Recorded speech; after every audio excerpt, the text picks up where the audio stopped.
Enfin, on ne joue pas avec les guerres, surtout quand cette guerre entre l'Ukraine et la Russie, qui de mon point de vue est plus une guerre civile entre peuples slaves, ou en tout cas une guerre intestine. On ne joue pas à cette guerre quand elle a déjà fait de part et d'autre, nous dit-on, 1 million de morts et de blessés, ce qui est considérable.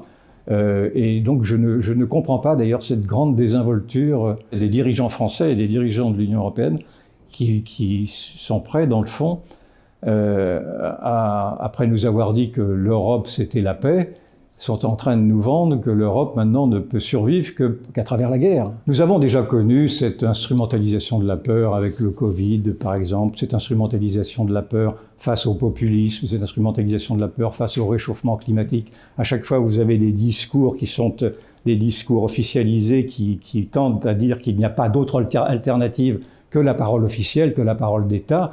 Et ce sont d'ailleurs malheureusement des paroles d'État, des paroles officielles qui sont répercutées par une grande partie des médias qui sont des médias suivistes. Donc en cela, je trouve d'ailleurs que c'est tout à fait irresponsable de la part du président de la République que de jouer avec le feu. On ne joue pas à la guerre quand on est aux affaires. Tout ça pour essayer de tenter d'avoir raison face à l'histoire, alors que l'histoire va lui donner tort. Et tout ça également pour essayer de rehausser en effet sa personne.